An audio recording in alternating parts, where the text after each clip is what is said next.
Yo. Huh? Come on! What are you gonna do?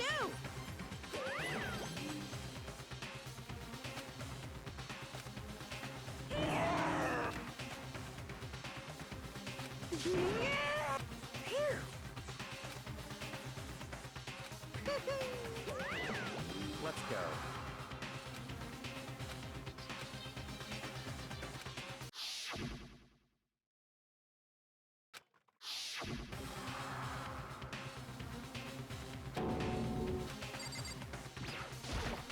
Hey, come on.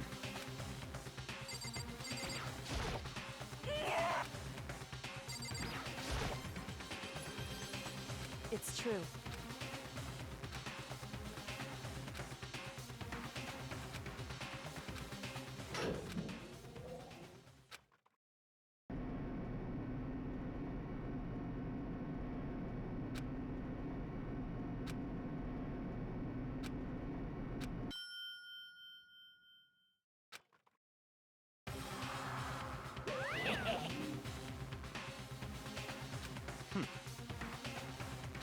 Very nice. Well? Thrills, chills, kick!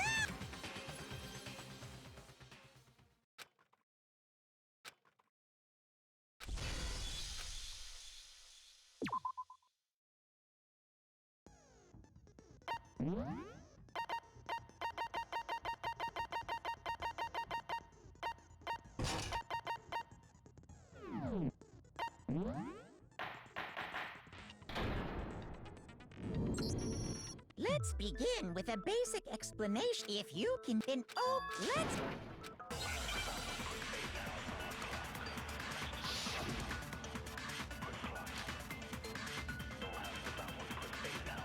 Chihiro's fatal injury.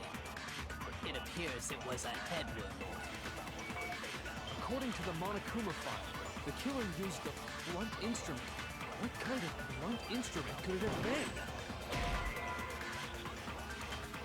Shoot! Chihiro's, it appears it was. According to the Monokuma file, what kind of blunt? I bet it was an iron pipe. Interesting. That certainly would make... Poor Chihiro.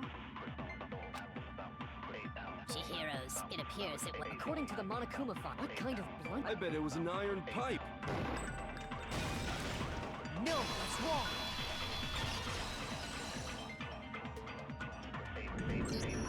Can we agree that the object that dealt the fatal blow was the dumbbell? Found at the scene of the crime? It was covered in blood. And there was nothing else at the scene that could have caused that kind of injury. And the wound on the victim's head is consistent with the shape of the dumbbell. As far as I'm concerned, there's no mistake and no room for doubt on this one. You Look. Yay! That's so creepy! If you don't mind, I will proceed from here. Let's move on to discussion of the culprit. Although, I believe the criminal behind this heinous act is already quite clear. What? For real? Chihiro's killer is the fiendish serial killer, Genocide Jack.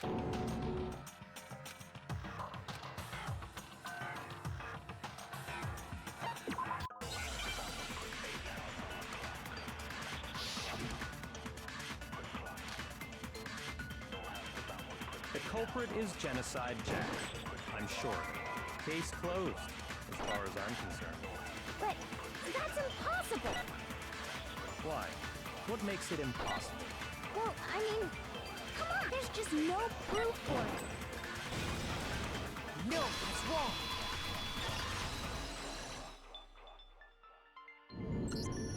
I might know one reason he could be involved.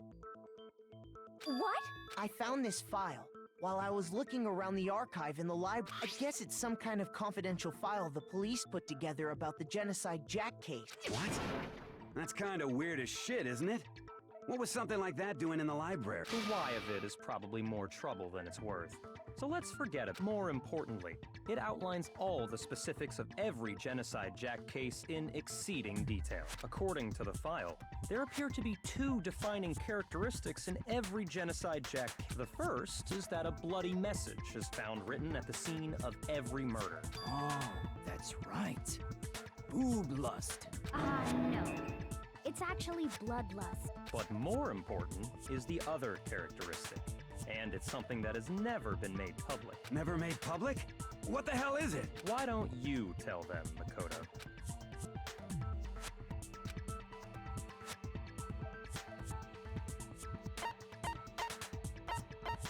I got it!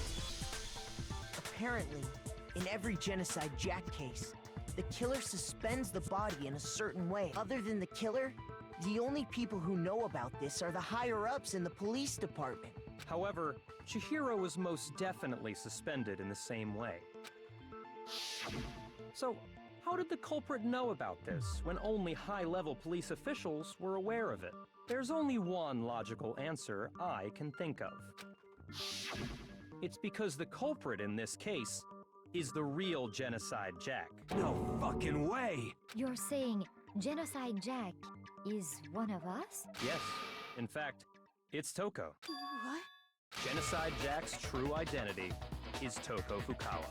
You lied! What? Hey, okay, wait, hold on a sec. Toko has, like, bloodophobia or whatever, remember? What kind of serial killer is afraid of blood? Is Toko Genocide Jack? The answer is yes and no. Another riddle? Man, why is this gotta be so complicated?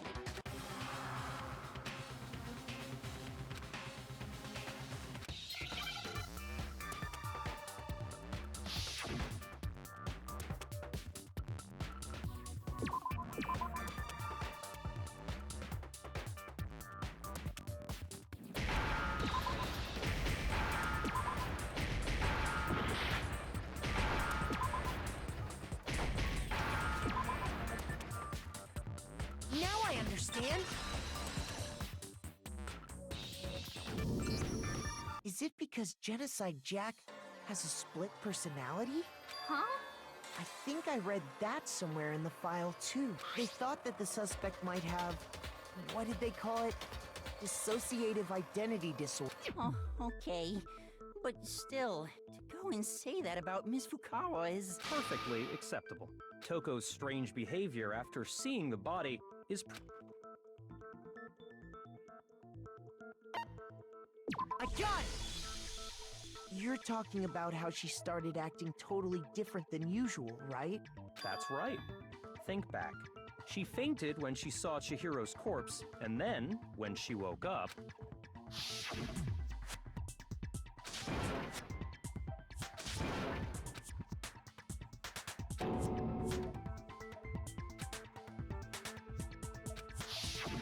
She was acting funny, that's for sure. That melancholy tone of hers completely disappeared. Don't go assigning adjectives to my tone without permission. Not to mention, once she regained consciousness and saw Chihiro's body again, she was utterly calm. In other words, within her is one personality that can't handle blood, and one that obviously can. So when Toko trapped herself in her room, it's because she was scared of Genocide Jack?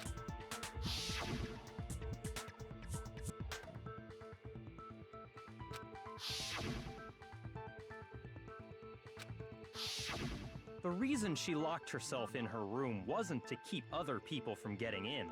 It was to keep her other personality from getting out. What? Toko was afraid. Afraid of the murderous fiend inside of her. Of killing even more people. How? Yeah. How can you know all I do believe you misunderstood her. What she's trying to say isn't, how can you know all this? No. What she wants to know is, how could you tell them? Huh? Last night, just before Monokuma gave his motive speech, Toko and I had a strange conversation. She She told me a most interesting story. She said a murderous fiend lived within her, and she was afraid it could appear and attack at any time. And that trepidation is what's caused her to have such a bleak attitude. Isn't it? This is all a lie. Right, Toko?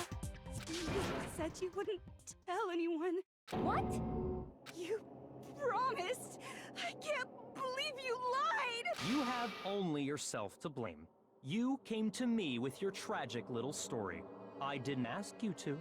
This is the real world, not some romantic fantasy fairy tale. Besides, you broke your promise first. You said that as long as you were here, no matter what, you wouldn't let Genocide Jack kill anyone. But in spite of that promise,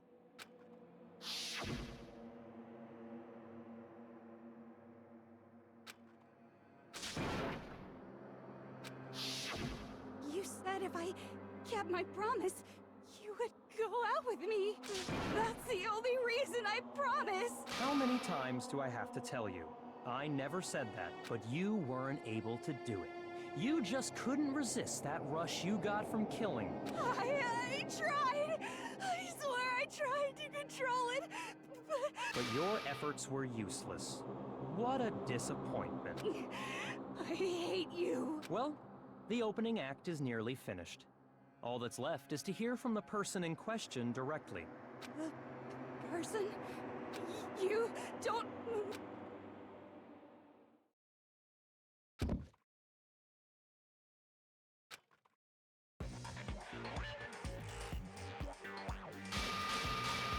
Well, hello there! Is it me you were hoping to see?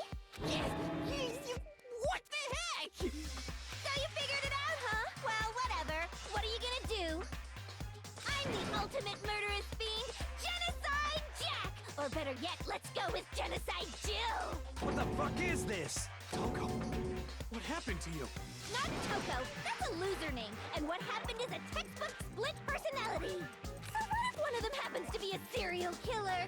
You should turn a blind eye to one's faults. So intense. Like they say, sound in murderous mind, sound in murderous body.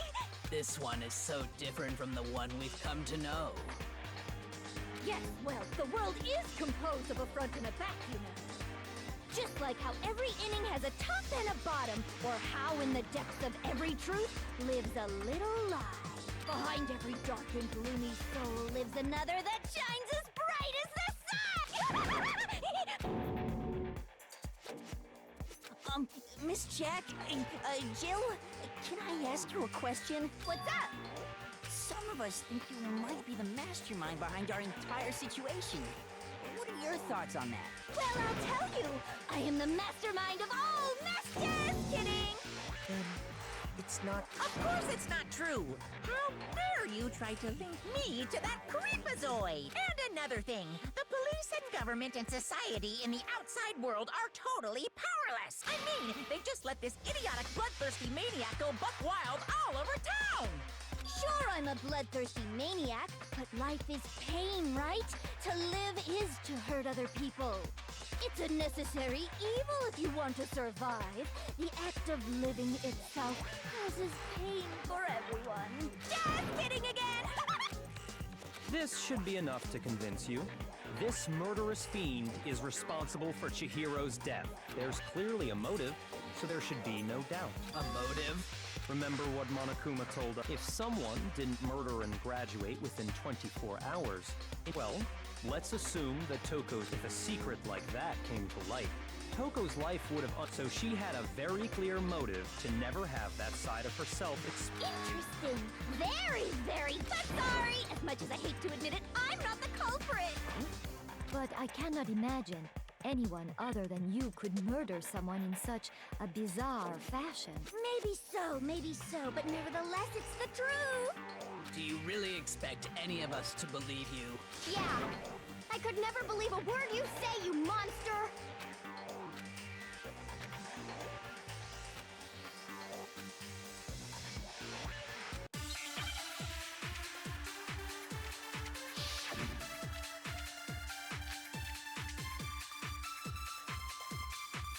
but I didn't kill anyone! You say that, but do you really expect Perhaps if you had an alibi. Oh, an alibi, huh? When you compare your past murders to the modus operandi matches complete. What more proof do we need? Give it up. You killed her. Sorry, but I didn't... You say that, but do you really expect... Perhaps if you had an alibi. Oh, an alibi, huh? When you compare your past murder, the modus operandi matches. No, that's wrong.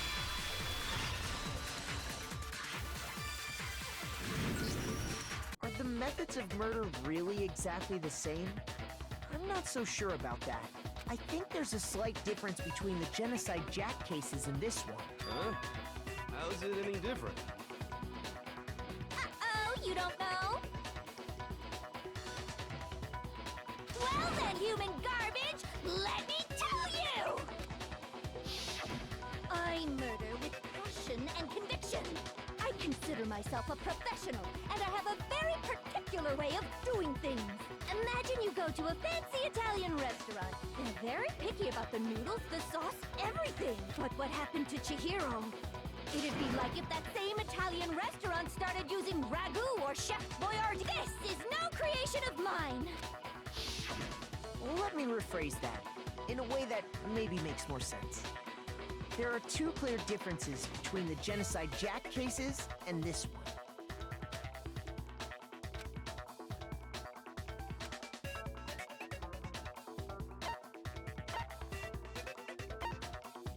I got it! For one, the cause of death is different. In the Genocide Jack murders, all the victims were killed the same way. According to the case file, they were all apparently killed with a pair of... But Chihiro died from a blow to the head, right? Ah, yes. That is remarkably different from the other murders. Wouldn't it be strange for someone who kills the same way without fail to suddenly change their method? And there's more. One more conflicting detail. That's right! In my recipe of murder, if the bloody message is the tortellini, then the arrangement of the body would be the pesto sauce! Could you please stop comparing killing people to cooking? So, are you saying the other difference has to do with how the body was arranged?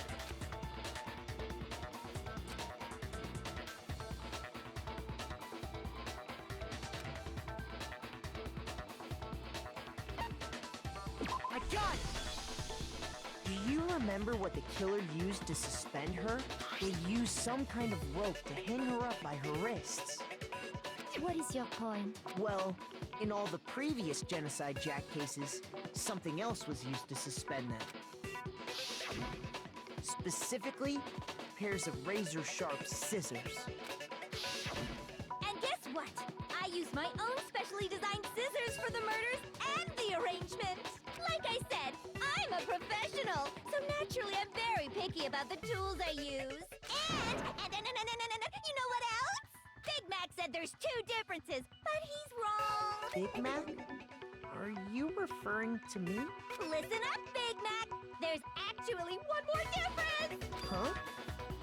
My word, you really didn't notice? Take a look at who the victims were in each Genocide Jack case. There's a pattern there, just waiting to be discovered. Pattern? Figure that out, and it'll be plain as death why I couldn't have possibly killed that little lolly girl.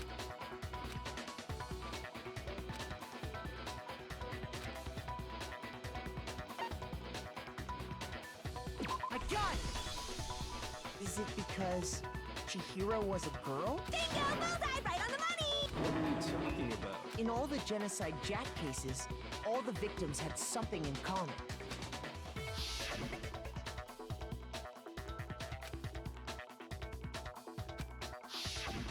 They were all guys? That's right! The people I kill with such passion and conviction are all I can't believe I said it! I'm so embarrassed!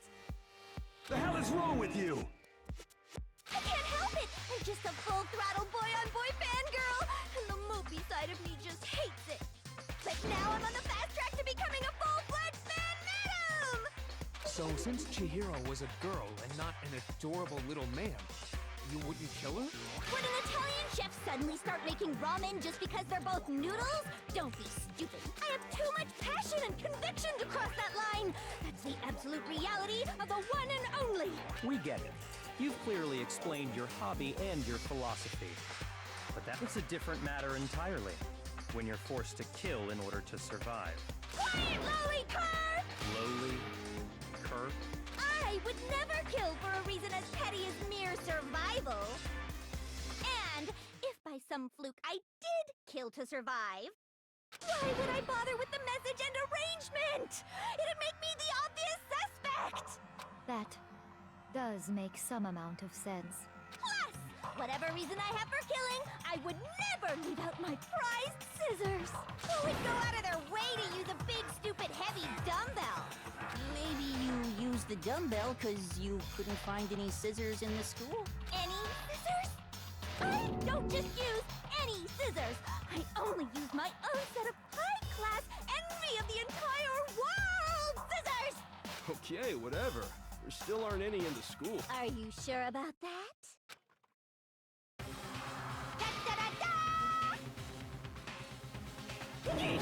She's fully equipped!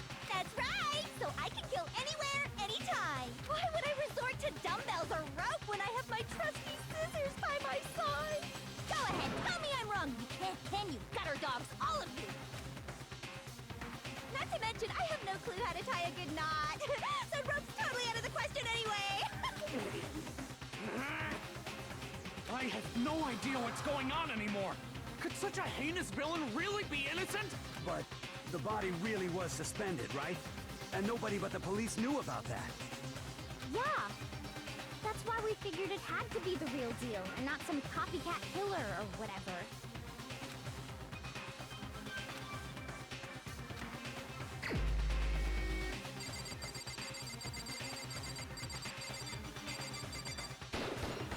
Here's my answer. Byakuya, it's possible you could have found out. You'd have no problem gaining access to classified government documents or internal police records. Plus, you'd already looked through the Genocide Jack file before this all happened, hadn't you? Are you saying Mr. Togami did it? Then the reason he pushed the theory of Genocide Jack being the killer so hard was because he wanted to pin the crime on her. So, he rearranged the scene to disguise it and make it look like I put my stamp on it! The adorable glasses man was behind it all! Oh, I'm on fire! Well, Byakuya, what's your response? I see. So now the suspicion falls on me. Then I must ask, when would you say I began acting suspicious? Surely you must have an answer.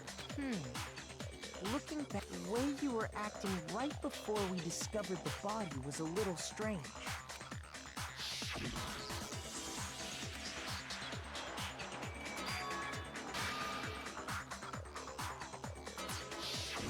You wanted to go to the girls' locker room right away, right? But since you're a guy... I should have naturally thought of the boys' locker room first. Is that what you want to say? The victim was Chihiro, a girl. Hence why I said we should check the girls' locker room. Nothing strange about that, I'd say. On the contrary, there's something very strange. Okay then, what's so strange about it? Go ahead, share with the rest of the class.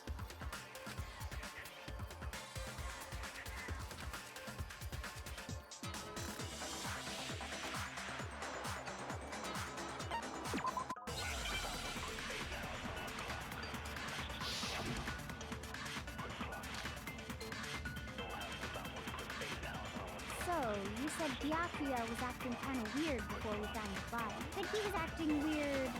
If you're presented with the opportunity to check out the girls' locker room, You absolutely, that's a natural reaction. The victim was Chihiro, so of course I would suggest we check the girls' locker. There was no time for pointless distractions. What's so strange about... wish you'd taken me with you.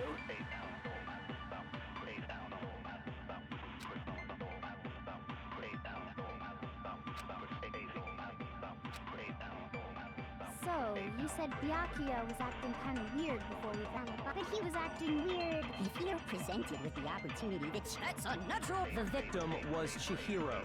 So, of course, I would suggest we check the girls. There was no time. What's so strange? You wish you'd taken me with you. So, you said Byakuya was acting kind of weird before we found him, but he was acting... If you're presented with the opportunity, that's unnatural reaction. The victim was Chihiro. No, that's wrong.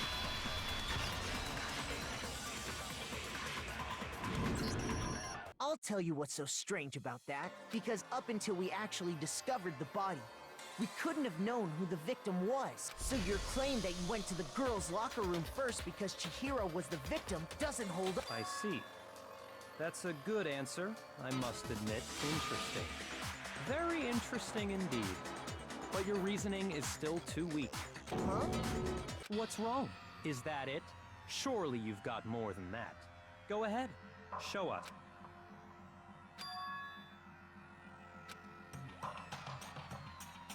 What's the matter? You're not finished already, are you? There must be more to it. There is. I think. There is more to it. Think about it. We just talked about the differences between this case and past Genocide Jack incidents. The proof you're looking for is hidden in there. Oh? Proof that I'm the culprit, you mean?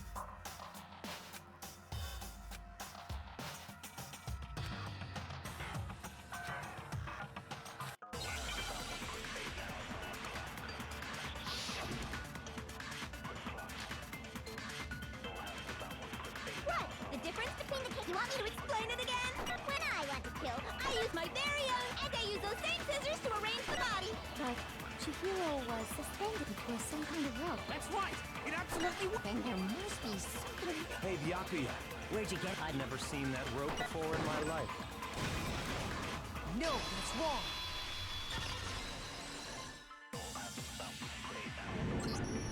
Actually, I'm pretty sure you have seen it before. Because, you see, that rope, or should I say, that extension cord? What? An extension?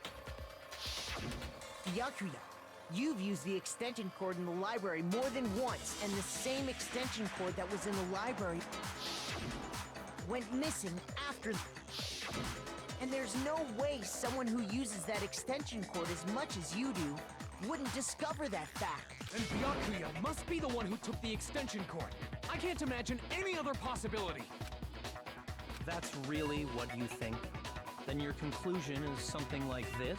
I killed Chihiro in the girls' locker room, then hung her up and wrote that bloody message. I intentionally made it look like Genocide Jack was behind it. Is that about right?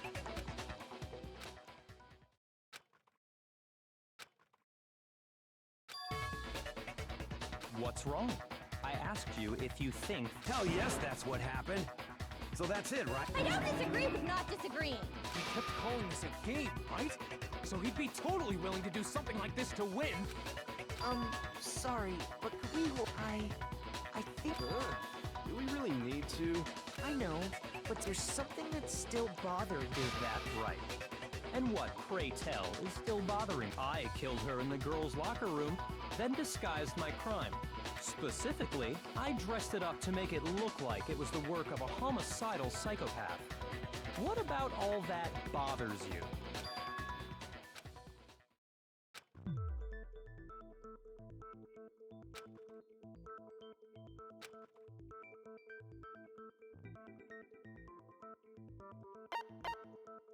I got it! You say you killed Chihiro in the girls' locker room, right? But are you sure about that? Isn't it possible that the murder took place somewhere else? How disappointing. What kind of question is that? Even in the world of disappointments, this is a true letdown. She was found dead in the girls' locker room. There is absolutely no question about that. How could the scene of the crime have been anywhere else?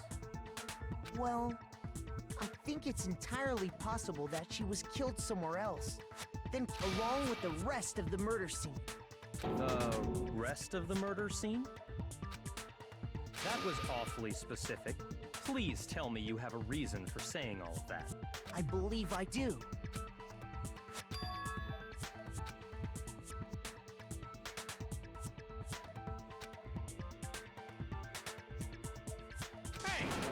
move on without permission?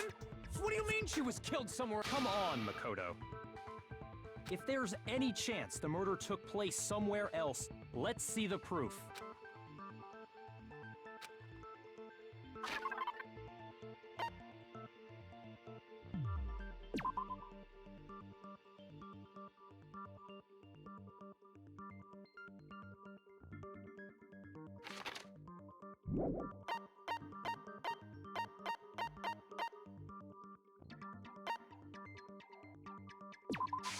I got it! The proof that she was killed somewhere else is the poster that's hanging in each locker room. Your proof is some posters? The poster in the girls' locker room was a picture of a big-boobed supermodel.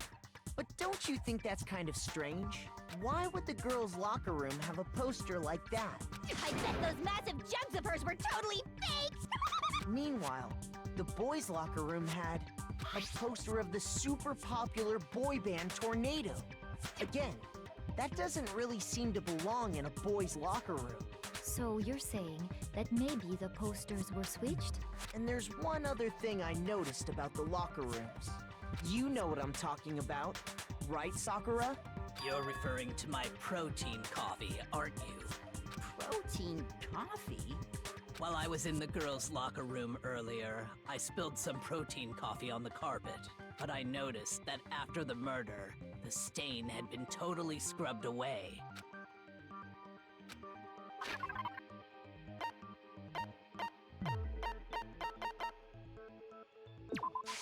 I got it! The stain on the girls' locker room carpet wasn't scrubbed away. In fact, I found it on the boys' locker room carpet. That's definitely the stain from my protein coffee. Then, does that mean that the carpets were switched too? But why would anyone do that? To move the murder scene from one locker room to the other. It's certainly plausible, don't you think? What? In other words, in order to completely swap the scene of the crime, the blood-stained poster and carpet were moved along with the dead body. By doing this, the killer was able to change the entire room where the murder took place. I can certainly follow your reasoning, but why would the culprit bother doing that? Huh? Why would they go through all that trouble of switching the scene of the crime? Actually, an even bigger question. If the murder did take place in the boys' locker room, then how did Chihiro get in the boys' locker room in the first place? To get into the locker rooms, you have to swipe your e-handbook across the card reader device. But Chihiro's handbook should have only allowed her access to the girls' locker room. She had no way to get into the boys' locker room to begin with. No, she did have a way, and I can tell you what it was. I highly doubt that. Shut up! I'm telling you, I know how she could have done it.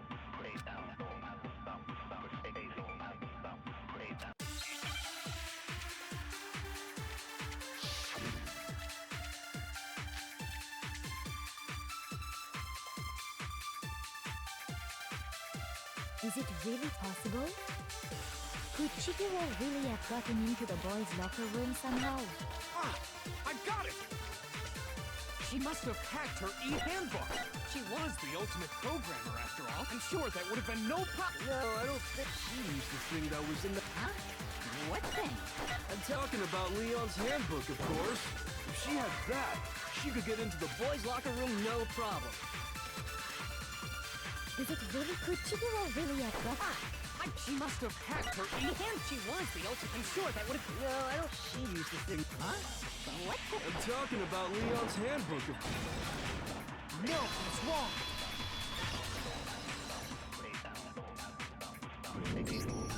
No, I don't think Chihiro used Leon's handbook. Why not? Because Leon's handbook was broken. Oh. Well, then, yeah, I guess that'd be pretty impossible, huh? I am struck silent by how quickly you gave up. Plus, isn't there a regulation against using someone else's... Actually, the rule states that loaning your handbook is prohibited. It says nothing about borrowing one. In other words, you could borrow a dead person's handbook all you want, and you'd be safe. Yup, yup, yup! Hit the nail square on the noggin! Of course, if it were broken, that wouldn't make any sense anyway. So then, She must have hacked hers, like I said. She used her ultimate programmer skills and... Psst! You can't fix an e-handbook. The instant you open one up, a security buzzer starts blaring.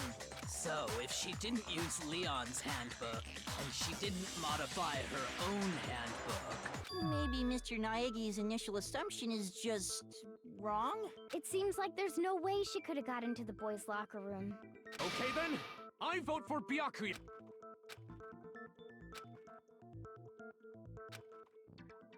Hold on a second.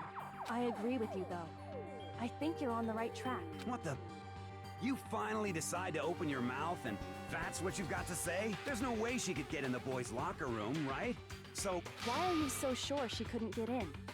There's still one other way she could have gained access. What? What are you talking about? What are the... Well, to explain that, why don't we take a little break from the trial? I'd like you all to come see something. Wait. Just what do you think you're doing? Don't worry. This'll make the whole trial more exciting. Huh? It'll make things... Well, all right then. I declare an official class trial recess. Huh? For real?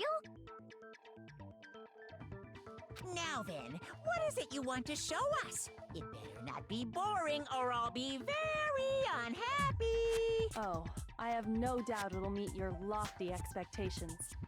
So, shall we go?